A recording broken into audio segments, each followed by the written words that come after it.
Welcome to the Mastering the Game of Life podcast. In this podcast, there'll be insights around 3 key areas to mastering the game of life: purpose, prosperity, philanthropy. Your host, Paul Lowe, the third sector mentor, is the founder of Hearts Global CIC, which along with many other of his charitable commitments has been responsible for positively impacting thousands of people's lives, particularly young people from disadvantaged communities. Author of Mastering the Game of Life, From Pain to Purpose, and Speaking from Our Hearts books. Introducing your host, Paul Lowe. Welcome, it's Paul here. Many thanks for listening into this Mastering the Game of Life podcast, where I'd like to start by asking you a simple, if not strange question. Why don't fish climb trees? As you ponder on that seemingly abstract query, rest assured it's tied into our belief system, something I will elaborate on at the end of this podcast, and will hopefully challenge the way you look at things in the future. Originally, I'd intended to deep dive into the subject of motivation. However, I've changed this focus though for 2 reasons. Firstly, I firmly believe, based upon my own experience and research, that motivation is superficial and only offers short-term change. Secondly, long-term transformation emerges as a result of creating new, empowering beliefs based upon deep-rooted inspiration. By way of elaborating and putting this into context, please allow me to share with you some of my own practical experiences that significantly contributed towards my journey from pain to purpose. From a very early age, I was constrained by the vice-like clutches of the demon drink. Such was my conditioning, I developed a binge approach, which in turn contributed to a very black or white, all or nothing mindset. The upshot being, I was either drinking flat out for weeks on end, or I never touched the stuff at all. Moderation was not a word I associated with anything, and not just the drink. Because I developed this polarised black or white existence, I was motivated to climb back out of the gutter once I'd finished the latest drinking bout I was on at the time. Problem was, I wasn't inspired to do so, and as a result, invariably ended up back there. And so the metaphoric dog just kept on chasing its own tail, round and round and round, without actually getting anywhere. Talking of dogs, it was an innocuous canine-related incident that contributed radically towards changing one of my firmly held beliefs. I had grown up believing I was a hard-drinking, hard-hitting brawler, although I never really felt comfortable with this pseudo-identity, and deep down, I somehow knew this wasn't who I genuinely was at my true core self. A few years ago, I went to pick my adult daughter up from her house, and as I waited for her to get her things together before we left, the family border collie simply sat there obediently and stared at me with his beautiful piercing blue eyes. This unnerved me though, and initially I couldn't figure out why. I felt myself becoming emotional, to the point where I made an excuse to leave the house and waited for my daughter in the car. A few minutes later she arrived at the car and, witnessing my deeply reflective state, inquired if I was okay. The upshot was, the dog's attentiveness towards me had taken me back decades to when I was a young boy of 7 and all the love and happiness I'd had in my life before my mother remarried. The reason? A beautiful black and white mongrel dog called Rocky. I had then, realising, despite the passing years, I was still that vulnerable, fun-loving child at heart, and all the years of addiction and violence I subsequently came embroiled in were merely sticking plasters to help me deal with my pain and suffering. Although I discovered my purpose at a very early age, I'd gone about fulfilling it completely the wrong way. In mitigation, though, that's experience that allows me to make that statement. And what I've learnt as a result is that you don't have to pay that ridiculously high price that I did to become the very best you can be. That opens up another point. None of us are actually broken. We don't need fixing. All we need to do, I believe, is work towards becoming somebody better, a better version of ourselves. That's it.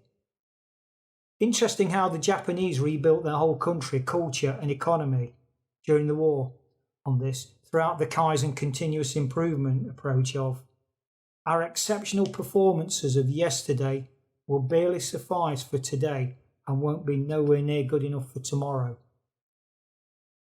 So putting aside the contradiction of focusing on tomorrow and not living in the here and now, the present, surely it's a great way to approach life. It's certainly something that's had a very positive influence on me. In my first podcast, I highlighted another pet-related scenario referring to the title, I Don't Like Cats.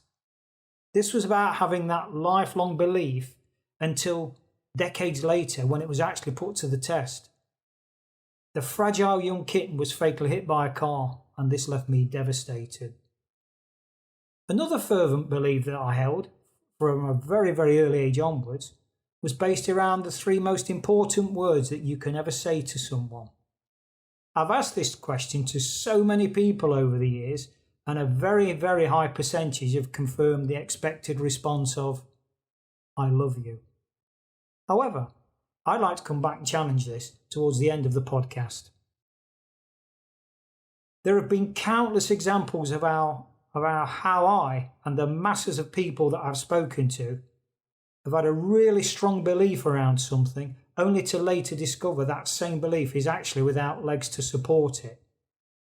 The way I see it, if you imagine a belief as a tabletop, that top is only as strong as the legs below that support it.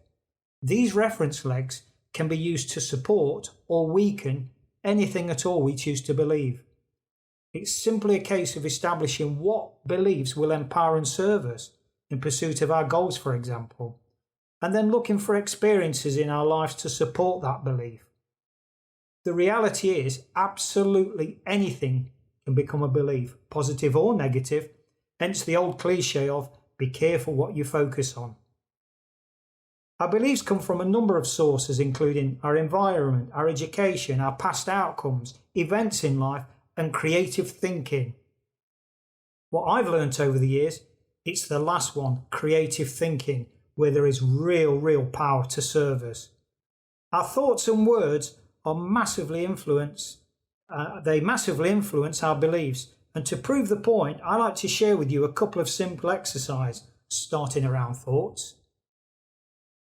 Firstly, stand up and then with one arm, point your finger straight ahead in front of you before beginning to move your arm as far behind you as you can. If you selected your right arm, move it to the right, or your left arm to the left. When you've moved your arm as far behind your body as you can, simply look at it, referencing where it is, before returning to the starting point. Now, close your eyes and concentrate your thoughts around your arm being really flexible, like rubber, and imagine it moving further than it did the first time, say by 25-33%. As you open your eyes, now put it to the test and see how much further your arm has moved behind you just because of your simple thought process. Athletes use this visualization technique, and many scientific tests have proven that the ability to visualize is just as important as being in peak physical condition. These same principles apply equally in the game of life more generally, whether striving for success in business or your personal life. So what about words? How do they affect our beliefs? Let's try another simple exercise. Clench your fist and rigidly hold out your arm at shoulder height while someone pushes down on your arm to test your strength. Now, reaffirm some really positive words about yourself out aloud, such as, I'm so strong and really positive and a really powerful person. And you'll see how much stronger you become from the first test. So let's try it the other way around now by using self-defeating negative self-talk like, I'm so weak and hopeless, I'm a failure, my life has no purpose. You'll notice how you become strong when you use strong words and weak when you use weakening words. There is great learning in this, and a massive reminder to be careful of the words we tell ourselves in everyday life. It's a case of our mind doing what we tell it to do, not the other way round. So constantly feed your mind better things and it will serve you and play a very significant part in getting better results for you. A few moments ago, I alluded to the 3 most important popular words being spoken, and around them being, I love you. But what if that wasn't the case, and they were replaced by 3 other, totally unromantic and unrelated words such as, let it go? You see, by letting go of the pain from the past but not the lessons learned, we actually create space in our minds. We're emptying our garbage cans, if you like, and more importantly in our hearts to embrace new, positive, self-serving beliefs.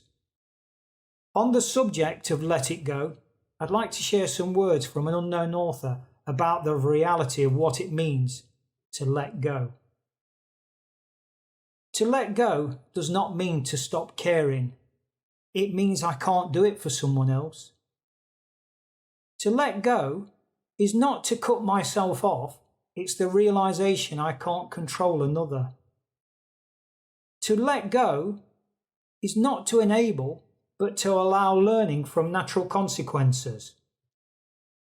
To let go is not to try to change or blame another.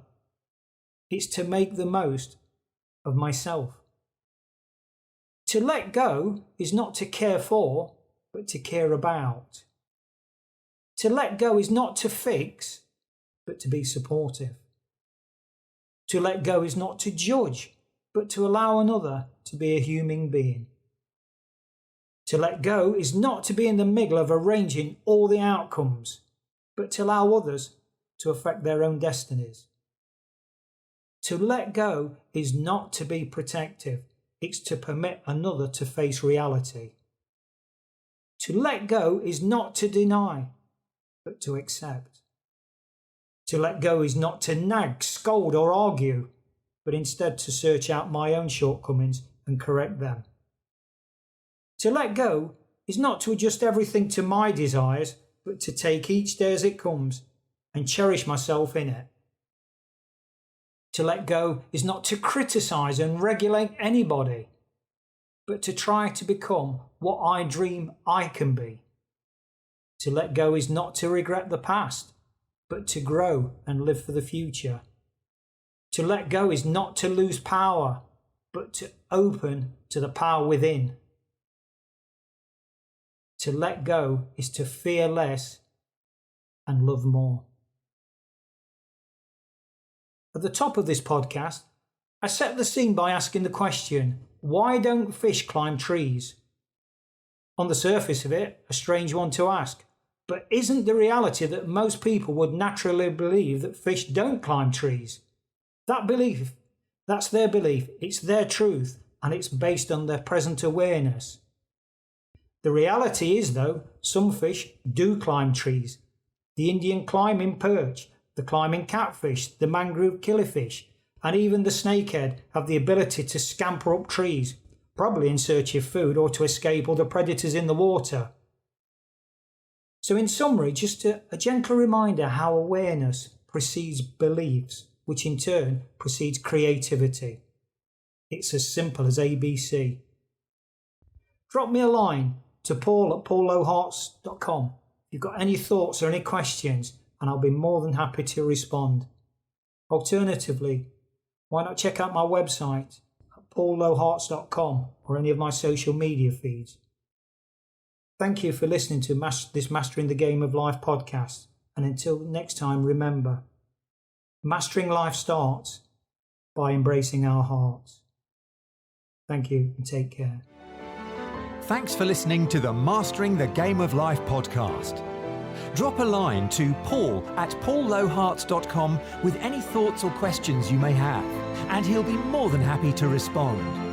Alternatively, check out Paul's website at paullowehearts.com or any of his social media feeds under the same name. Remember, mastering life starts by embracing our hearts.